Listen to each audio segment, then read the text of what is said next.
हाँ, तो minimisation function और बूलियन अलजेब्रा एंड एप्लीकेशन ये हम एक साथ कर रहे हैं, ये एक साथ कर रहे हैं। ठीक है, इसको ध्यान से समझना। अच्छा, आवाज धीरे आ रही है, एक मिनट रुको। हाँ, अभी सही है क्या धर्मा क्या?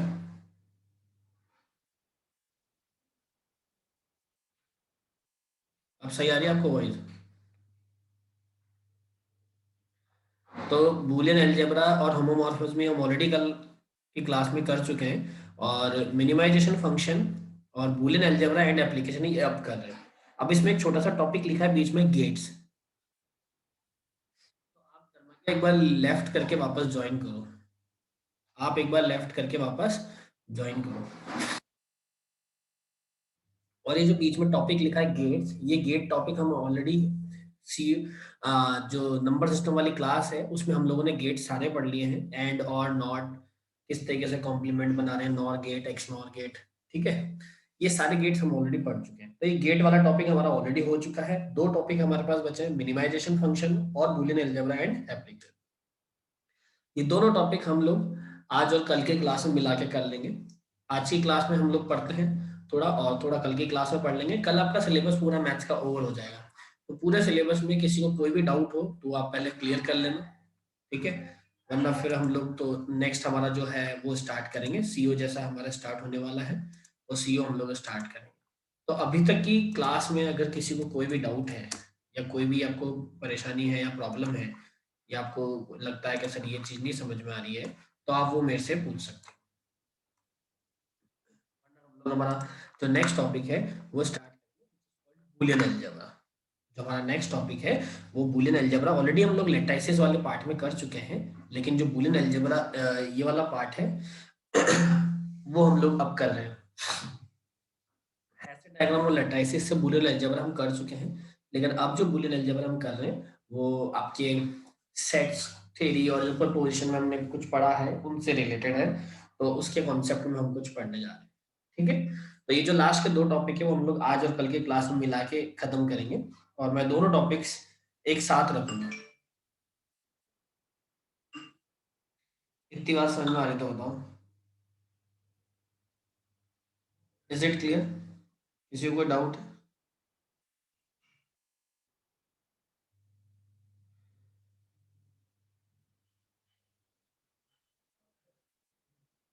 भाई किसी को कोई भी डाउट है इसमें? नहीं है? ठीक है, चलो, तो अब किसी को कोई डाउट नहीं है तो हम आगे की बात करते हैं। ध्यान से समझना बात को। भाई मैं आपको अब बूलियन अलजेब्रा वाले पार्ट से कुछ पढ़ाना चाह रहा हूँ, तो वो क्या होता है और कैसे हम लोग उसको कवर करेंगे, वो बात को आप एक बार ध्यान दें। देखो, पहले मैं उसकी डेफिनेशन लिख देता हूँ, फिर आप मेरे से पूछेगा कुछ भी जो आपको पूछना हो।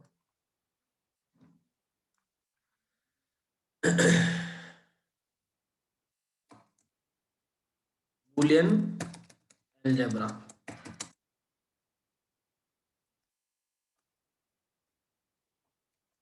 is a branch of algebra in which values of the variables are truth value, either t or f, usually denoted by 1 or 0, usually denoted by 1 or 0. Main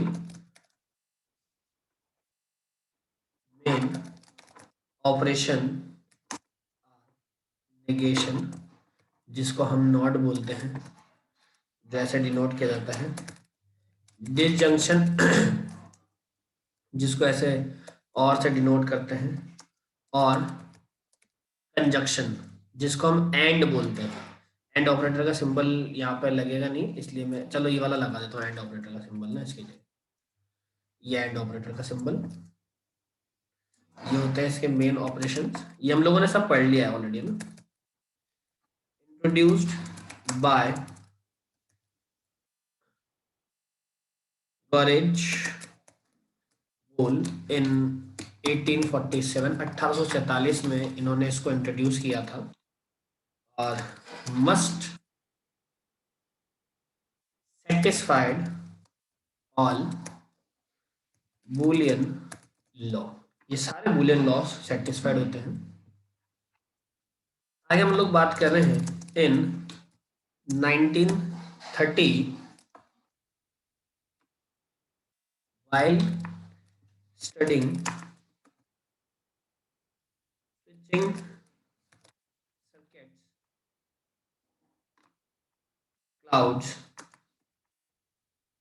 Shannon observed one could also apply the rules of Boolean algebra.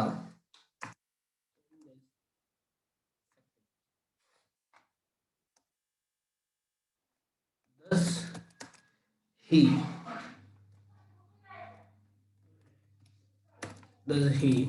cast digital electronic switching theory as the element Boolean algebra। ठीक है, अब ये Boolean algebra के कुछ theoretical part हैं, कुछ point है जो आपको लिखने हैं। आप चाहो तो एग्जाम में अगर बूलियन अलजेब्रा पे कोई भी क्वेश्चन आता है थियोरेटिकल पार्ट भी लिख के आ सकते हो। सारी बात समझ, तो कोई टेंशन वाली बात नहीं है। अब जो मैं सिर्फ आपको इंट्रो दे रहा हूँ, तो जो टेबल्स हैं, ये जो ऑपरेशंस हैं, ये वाले, ये जो 3 ऑपरेशन है, इन ऑपरेशन की टेबल भी इस तरीके से बनती है, आपको पता है। यहाँ पर तो हम लोग एलिमेंट्स को स्मॉल लेटर में लिखते हैं कि ए का जो पार्ट है वो टी और एफ में होता है, तो नॉट ऑफ ए जो होगा वो एफ और टी बनेगा। इसी तरीके से ए और बी, अगर यहाँ पे 2 बूलियन ऑपरेशंस हैं, T T, T F, F T और एफ एफ, तो इनका जो और है वो बनेगा टी टी टी एफ। और इसी तरीके से ए बी और ए एंड बी जो है, अगर इसका हम लोग देखें तो टी एफ एफ एफ इनरेशन बनता है। ये ऑलरेडी हम लोगों ने स्टडी किया है प्रपोजिशन में। तो प्रपोजिशन में P Q R S T रखते हैं, बूलियन अलजेब्रा में उनको हम लोग ए बी सी डी इस तरीके से अलग अलग वैल्यूज के फॉर्मेट में बोलते हैं। बूलियन अलजेब्रा के 3 मेन ऑपरेशन होते हैं, नेगेशन, डिसजंक्शन और कंजंक्शन। ठीक है, नॉट और एंड, ये 3 ऑपरेटर होते हैं। ये गॉर्गी बोयल ने 1847 में इंट्रोड्यूस किया था, जो कि सारे बूलियन अलजेब्रिक लॉस को क्या करता है, सेटिस्फाइड करता है। बूलियन अलजेब्रिक लॉस कौन कौन से होते हैं? जो 16 लॉ आपने प्रपोजिशन में पढ़े हैं, वो सारे लॉज हम लोग यहाँ दोबारा पढ़ेंगे। ऑलरेडी आप पढ़ चुके हैं, लेकिन हम दोबारा पढ़ लेंगे। 1930 में जब स्विचिंग सर्किट्स, जो आपने गेट्स बनाए हैं, सर्किट्स के जो गेट बना के जो आपने सर्किट बनाया है, उनकी स्टडिंग में शर्नन ने ये ऑब्जर्व किया कि बूलियन अलजेब्रा की जो रूल्स हैं, जो सेटिंग्स हैं, वो सारी की सारी इन सर्किट्स के रूल्स और सेटिंग्स को भी क्या कर रही है, सेटिस्फाइड कर रही है। ये 1913 की बात है। तो इसीलिए उन सर्किट्स में भी बूलियन अलजेब्रा के रूल्स का यूज किया जाने लगा। तो इसीलिए 5th पॉइंट में ये कहा गया है कि यहाँ पे 2 एलिमेंट की जो बूलियन अलजेब्रा की थ्योरी है वो इलेक्ट्रॉनिक सर्किट्स में भी दी गई है। ये पूरी की पूरी जो थ्योरेटिकल पार्ट है, ये पूरी थ्योरी है कि सर्किट्स में या स्विचिंग सर्किट्स में ये बूलियन अलजेब्रा की थ्योरी को किस तरीके से पढ़ाया जा रहा है, या किस तरीके से इस पर काम किया जा रहा है, किस तरीके से इस पर वर्कआउट किया जा रहा है बूलियन अलजेब्रा के कॉन्सेप्ट को उठा के, वो सारा का सारा पार्ट आप सीयू में पढ़ेंगे। ये जो हमारा जो नेक्स्ट पेपर स्टार्ट होने वाला है, उस सीओ में सारे के सारे सर्किट्स डायग्राम हैं जो आपने की मैप पे पढ़े, वो पूरा का पूरा बूलियन अलजेब्रा पे बेस्ड है। उसमें सारी की सारी बूलियन अलजेब्रा की सेटिंग चलती है। क्यों चलती है? क्योंकि 1930 में जो शार्नर ने ऑब्जर्व किया था, वो यही किया था कि सर्किट डायग्राम में, स्विचिंग सर्किट डायग्राम में जितने भी बूलियन अलजेब्रा के रूल्स हैं, जो उनकी सेटिंग्स हैं, वो सारी की सारी अप्लाई हो रही है। इसीलिए हम वो सेटिंग्स को यहाँ पे भी अप्लाई करते हैं। ठीक है, तो ये जो सीओ वाला पेपर हम लोग पढ़ेंगे, उस सीओ वाले पेपर में वो सारी चीजें आपको दोबारा से पढ़ने को मिलेगी। सारी बात समझ में? अब अगर किसी को इसमें कोई डाउट है, जो थ्योरेटिकल पार्ट मैंने बताया है, उस थ्योरेटिकल पार्ट में कोई भी डाउट है तो आप मेरे से पूछ सकते हैं। किसी को कोई भी डाउट है तो आप पहले वो क्लियर करें। थ्योरेटिकल पार्ट अगर किसी को डाउट है, किसी को दिक्कत है,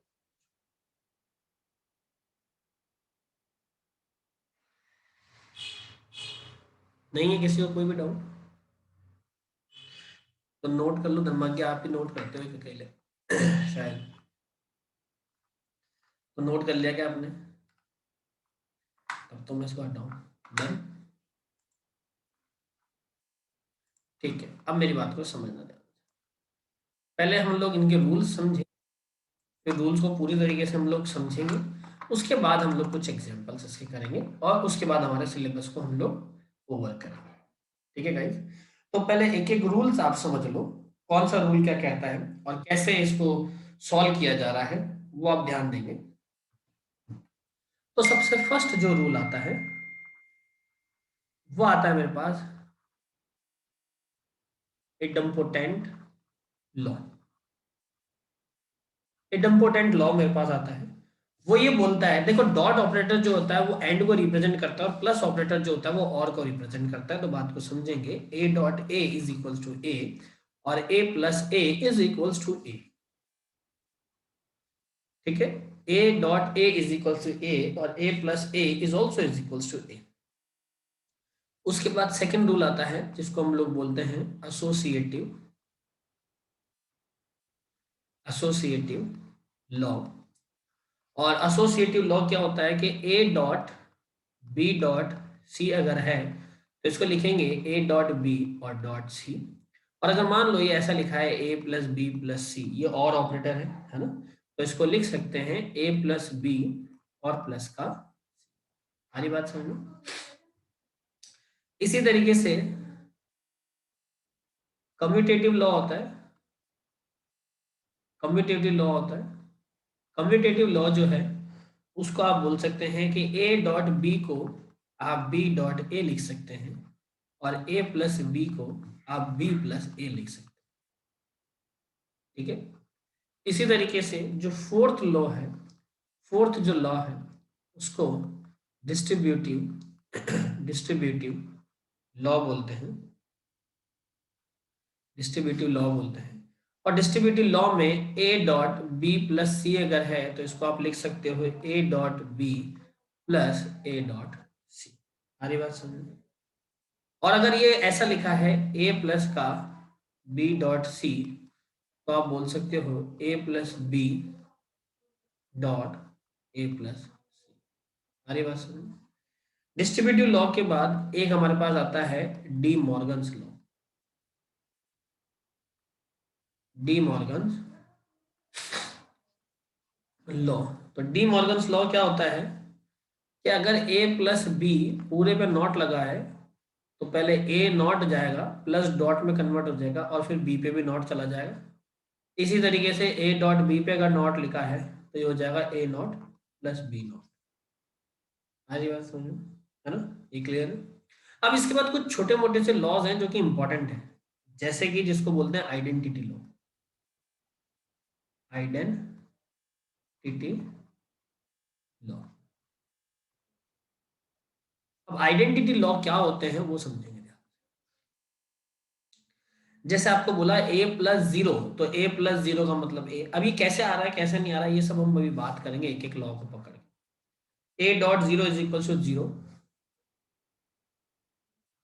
a plus one is equal to one, और a dot one is equal to, ये इम्पोर्टेंट लॉ होता है, oh sorry identity law. Seventh हमारे पास है कॉम्प्लीमेंट लॉ। कॉम्प्लीमेंट लॉ हमारे पास क्या होता है उसको समझेंगे। वो हमारे पास है अगर जीरो का कॉम्प्लीमेंट है तो रिजल्ट वन आएगा, वन का कॉम्प्लीमेंट है तो रिजल्ट जीरो आएगा, ए डॉट ए कॉम्प्लीमेंट अगर है तो रिजल्ट जीरो आएगा, और ए प्लस ए कॉम्प्लीमेंट है तो रिजल्ट वन आएगा। ऐसे ही एट्थ जो लॉ है वो उसको बोलते हैं इनवैल्यूएशन लॉ, इनवैल्यूएशन लॉ। इनवैल्यूएशन लॉ में क्या होता है कि ए नॉट का भी अगर नॉट आ जाए तो रिजल्ट आता है ए। ए नॉट का भी अगर नॉट आ जाए तो रिजल्ट आता है ए। ये आपके पास 8 इंपॉर्टेंट लॉज हैं। इन 8 लॉज को हम लोगों को समझना है, एक एक करके हम एक एक लॉ को समझते चले जाएंगे। फिर उनके बिहाफ पे हम लोग कुछ प्रैक्टिस क्वेश्चंस सॉल्व करेंगे कि ये जो लॉज हैं वो कैसे यूज आ रहे हैं, कौन कौन से क्वेश्चंस ऐसे दिए जाते हैं जिनको हम, हालांकि हमने प्रपोजिशन में सबको सिंप्लीफाई किया है, लेकिन फिर भी जो के मैप से आप सॉल्व करते आए हो, के मैप से आप इतना इजीली सॉल्व कर रहे हो, उसी इक्वेशन को अगर के मैप की जगह इन लॉज से सॉल्व करूं, इन लॉज को मैं अप्लाई करूं, तो वो इक्वेशन कैसे सॉल्व होगी वो हम लोग देखेंगे। क्योंकि उन्हीं इक्वेशन को आप के मैप से सॉल्व कर देते हो फटाफट फटाफट डायग्राम बना के। लेकिन मान लो आपको के मैप से सॉल्व नहीं करना है, क्योंकि के मैप के पहले तो इन्हीं लॉस से सॉल्व हुआ करता था, तो ये लॉस से कैसे सॉल्व होगा, इन लॉस को कैसे अप्लाई करेंगे, वो चीज मैं आपको अब बताऊंगा एक एक करके। यहाँ तक क्लियर है सभी को बात? इसमें तो कोई दिक्कत है नहीं। तो सबसे पहले हम लोग ये देखेंगे कि ये जो मैंने जितने भी, देखो अब काउंट कर लो, दो इडम्पोटेंट में तो 2 4 6 8 10 12 14 14 to 16 to 18 और 119, देयर आर 19 रूल्स। तो 19 लॉज हैं, ये 19 के 19 आपको याद होने चाहिए, तब जाके आप इन पे काम कर पाओगे। और कैसे यूज आ रहे हैं, कैसे इनको सॉल्व कर सकते हैं, ये आपको पता होना चाहिए। उसी के बाद आप इक्वेशन को भी सॉल्व कर पाओगे, वरना इक्वेशन सॉल्व नहीं होगी। इतनी बात अपने दिमाग में आप बैठा लीजिए। उसके लिए आपको ये चीज करना बहुत जरूरी है। तो बताओ, इतनी बात जो मैंने अभी बताई है, ये सारी बात आपके दिमाग में क्लियर है या नहीं है? ये सारी बात आपके दिमाग में क्लियर है, ये बताओ सभी के? ठीक है, इसको नोट कर लिया धर्माज्ञा, या नोट कर लो? नोट कर लिया? Okay done. अब हम एक एक लॉ को उठाते हैं और एक एक लॉ को समझते हैं कि किस तरीके से उन लॉस को सॉल्व किया जा रहा है। अगर आपको कहीं भी डाउट लगे तो आप मेरे से पूछ सकते हो कि सर ये वाली बात हमें समझ में नहीं आई है। ठीक है बेटा, समझो। ये लॉ है, मान लो पहला वाला। तो ए डॉट ए का मीनिंग क्या है? ए की वैल्यू क्या है? 1 और 0। दूसरे ए की भी क्या होगी? 1 और 0। अब ए डॉट ए, तो डॉट का मतलब क्या हो गया? एंड। तो दोनों साइड 1 है तो रिजल्ट 1, और एक भी 0 है तो रिजल्ट 0। तो ए डॉट ए का वापस रिजल्ट क्या आया? 1 0 मतलब ए। तो इसीलिए ए डॉट ए का मतलब ए लिखा। आ रही बात समझ? अगर इसी को मैं डॉट की जगह प्लस कन्वर्ट कर देता हूं, तो एक भी 1 है तो रिजल्ट 1, और अगर 1 नहीं है तो रिजल्ट 0। तो वापस क्या आ रहा है? ए। इसीलिए ए प्लस ए का मतलब क्या लिखा गया है? ए। यहाँ पे ए प्लस ए का मतलब क्या लिखा गया है? ए लिखा गया है। ठीक है। इसी तरीके से सेकंड लॉ पे आ जाओ। तो सेकंड लॉ है एसोसिएटिव लॉ। एसोसिएटिविटी लॉ में देखो, अपन कॉम्बिनेशन लेंगे। अब एबीसी 3 वेरिएबल है, एबीसी 3 वेरिएबल है। तो एबीसी अगर 3 है तो आप क्या बोलोगे? 3 के लिए तो 2 की पावर 3 8 हो जाती है। 2 की पावर 3 8 हो जाती है। 1 2 3 4, 1 2 3 4 ऐसे होगा। फिर क्या होगा? 1 2 1 2 1 2 1 2। फिर क्या होगा? 1, ये ऐसा चल रहा है। आ रही बात समझ में? अब आप देखो, अब आप मेरे को इसको देखो। सबसे पहले आपको बोला है बी डॉट सी को सॉल्व करो। बी डॉट सी को सॉल्व करो। तो बी और सी में एंड ऑपरेटर लगाओ। जो रिजल्ट आता है उसका ए के साथ ऑपरेटर करो। तो उसका रिजल्ट और इसमें पहले ए डॉट बी को करो और बाद में रिजल्ट को सी के साथ करो। इसका रिजल्ट, दोनों का रिजल्ट मैच कर जाना चाहिए। इसको जल्दी से सॉल्व करके बताओ अपनी कॉपी में। ये ऑलरेडी आप कर चुके हो, ये मैंने आपको प्रपोजिशन में करवाया हुआ है। तो एसोसिएटिव लॉ को पहले सॉल्व करके देखो अपनी कॉपी में कि हाँ भाई वो रिजल्ट आ रहा है या नहीं आ रहा है। जल्दी से सॉल्व करो अभी अपनी कॉपी में, फटाफट देखो क्या ये दोनों इक्वल आ रहे हैं क्या? एसोसिएटिव लॉ आपकी कॉपी में इक्वल आ रहा है क्या? करके चेक करो फटाफट और मेरे को बताओ A dot B dot C क्या आ रहा है और इधर से A dot B dot C क्या आ रहा है। Left hand side right hand side क्या आ रहा है? फटाफट, मैंने आपको टाइम दिया है। जल्दी से 1 मिनट के अंदर मेरे को सॉल्व करके बताओ फटाफट क्या आ रहा है।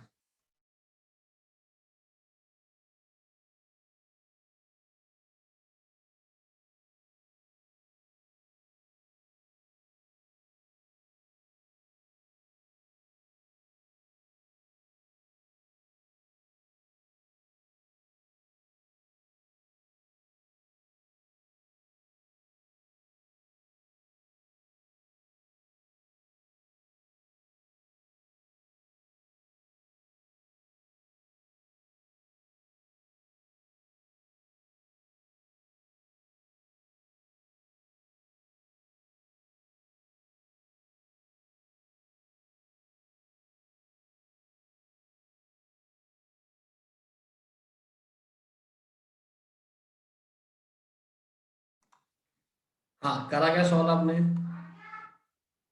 बच्चों सॉल्व किया क्या इसको?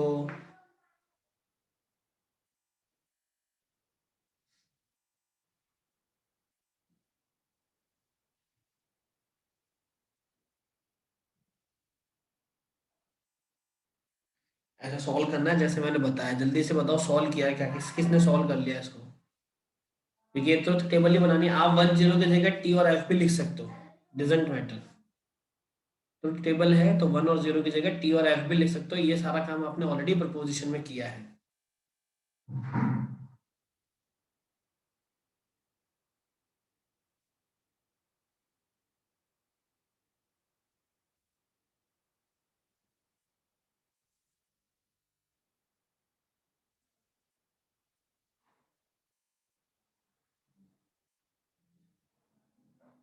जल्दी से बताओ।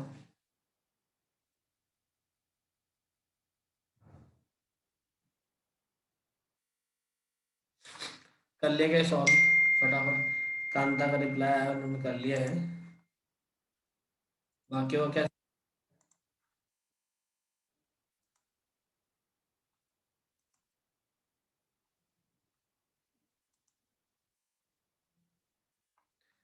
जल्दी से बताओ, क्लास ओवर होने पे आ गई है।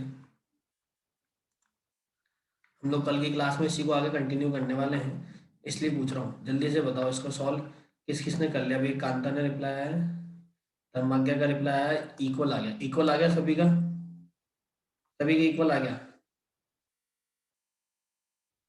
ठीक है, देखो हमारी क्लास वैसे तो 11 o'clock तक है, लेकिन ये क्योंकि मैंने अपनी मीट उससे बनाई है आईडी से, तो ये 40 मिनट की चलती है। तो अभी 9 मिनट हमारे क्लास के बचे हैं, तो थोड़ी सी हमारी क्लास 5-7 मिनट पहले खत्म हो जाएगी, जो एग्जैक्ट टाइम है उसके, ठीक है। चलो, तो मैं देखो आगे बता रहा हूँ, जो आज की क्लास में हो जाता है वो तो अच्छी बात है, बाकी सब आपको घर पे अपने इस कॉपी में करना ही है, ध्यान रखना है बात, तो सारे प्रूफ करने हैं आपको कॉपी में।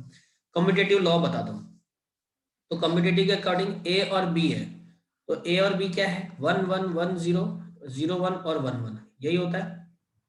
अब इसने क्या बोला है, ए और बी के अकॉर्डिंग ए डॉट बी, पहले ए डॉट बी लिखते हैं। तो ए डॉट बी का मतलब क्या है, दोनों 1 है तो 1, और एक भी, अच्छा यहाँ पे 0 है, एक भी अगर रिजल्ट 0 है तो रिजल्ट 0। और बी डॉट ए का मतलब भी क्या है, बी डॉट ए का मतलब भी वही है, दोनों 1 है तो 1, और एक भी 0 है तो रिजल्ट 0। दोनों सेम आ गए हैं, दोनों सेम आ गए, इसका मतलब कम्यूटेटिव की ये वाली पूरी प्रॉपर्टी क्या हो चुकी है, प्रूफ हो चुकी है। ऐसे ही कम्यूटेटिव की ये वाली प्रॉपर्टी आपको प्रूफ करनी है, और ये सारी प्रॉपर्टीज आपको अपनी कॉपी में प्रूफ करनी, बात ध्यान रखना, सारी प्रॉपर्टी आपको अपनी कॉपी में प्रूफ करनी है, इस बात को अपन दिमाग में बैठाएंगे।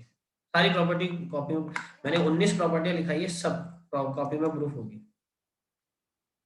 Yes sir.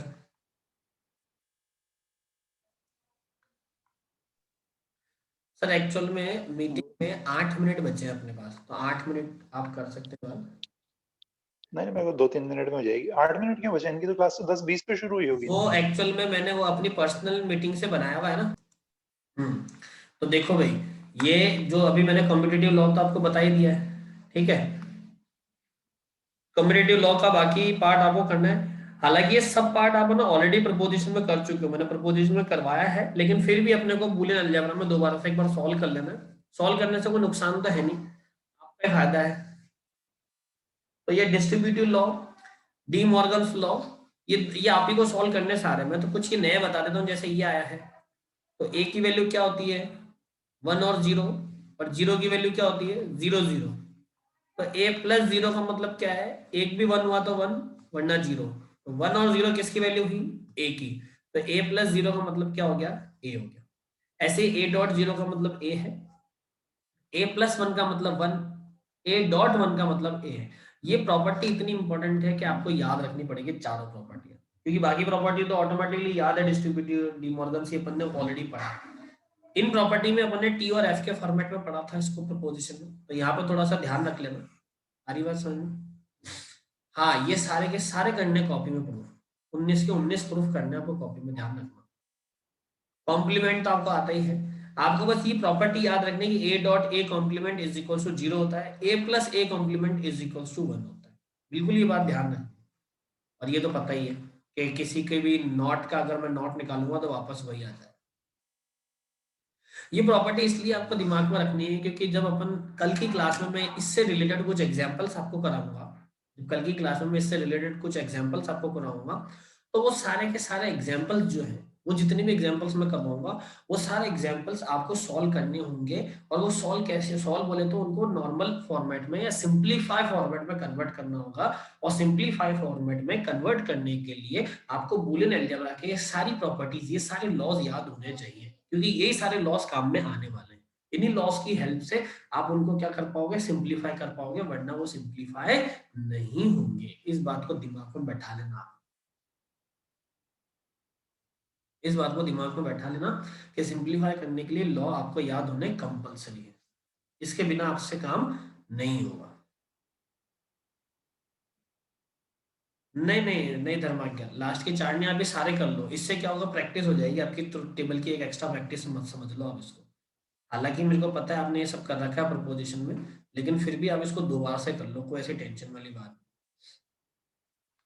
और दूसरी चीज, एक मिनट में रिकॉर्डिंग ऑफ कर देता हूँ। देखो कल की क्लास में तो पहले किसी को कोई प्रॉब्लम हो मैथ्स में, कोई भी प्रॉब्लम हो शुरू से लेकर एंड तक के टॉपिक में, किसी को कोई भी डाउट हो तो आप मेरे से वो क्लियर कर लेना। कल आप अपने डाउट्स लेके ही बैठना। अगर कल डाउट खत्म नहीं होते हमें एक क्लास और लगानी भी पड़ी तो कोई टेंशन वाली बात नहीं, हम डाउट्स की प्रॉब्लम सारी सॉल्व कर लेंगे। तो इसीलिए डाउट्स पूछ लेना, लास्ट 5 ईयर के पेपर्स देख लेना, उन पेपर्स में कोई टॉपिक आपको ऐसा लगता है कि सर ये टॉपिक छूट गया है, आपने नहीं करवाया है, तो वो पूछ लेना, क्योंकि सिलेबस का एक एक टॉपिक मैंने आपको दिखा दिखा के सॉल्व करवा दिया है। फिर भी कुछ टॉपिक ऐसा हो आपको लगता है कि सर सिलेबस में आया हुआ है, एग्जाम में आया हुआ है और आपने नहीं करवाया, वो मेरे से पूछ लेना। लास्ट 5 ईयर के पेपर्स देख के रख लो, कुछ क्वेश्चंस पूछने हो वो आप मेरे से कल पूछ लेना सारे, कोई टेंशन वाली बात नहीं, मेरा सिलेबस कल ओवर हो जाएगा। उसके बाद जो हम लोग सीओ का सिलेबस स्टार्ट करें बच्चे, उस सीओ के सिलेबस को इतना इंपॉर्टेंट है, इतना ध्यान से पढ़ना कि वो सीओ का सिलेबस एज इट इज, पूरा का पूरा सिलेबस जो आपका फर्स्ट ईयर का पूरा सिलेबस, बड़ा सिलेबस है, वो पूरा सिलेबस एज इट इज उठ के थर्ड ईयर में आएगा एज इट इज। और थर्ड ईयर में उसमें एड ऑन होगा, कम नहीं होगा, और एक्स्ट्रा जुड़ जाएगा। तो इसीलिए परसों की क्लास से जो हमारा टॉप सिलेबस स्टार्ट हो रहा है, नया सब्जेक्ट स्टार्ट हो रहा है, उसको बहुत ध्यान से पढ़ना, बहुत ध्यान। वो थर्ड ईयर में पूरा एज इट इज आएगा। परसों की क्लास में थर्ड ईयर वाले स्टूडेंट भी आपके साथ उसको वापस पढ़ने बैठे, तो वो इतना इंपॉर्टेंट है। तो जो आज मैंने बात, नया रजिस्टर, बिल्कुल नया रजिस्टर बनेगा, बिल्कुल नया रजिस्टर बनेगा, वो पेपर ही नया है, ठीक है। और मैथ्स की क्लास कल ओवर हो जाएगी, तो कल के बाद 3 दिन तक मैं मैथ्स के ये जो लिंक है ये आपको ड्राइव पे मिलेंगे, 3 दिन के अंदर आप इसके डाउन है। 3 दिन के बाद मैं लिंक बिल्कुल वहां से डिलीट कर दूंगा, है ना।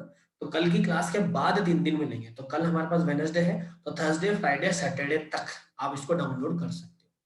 संडे के बाद कभी भी मैं उसको हटा सकता हूँ, तो इसलिए आप प्लीज 3 दिन तक उसको download. Thank you so much guys for today.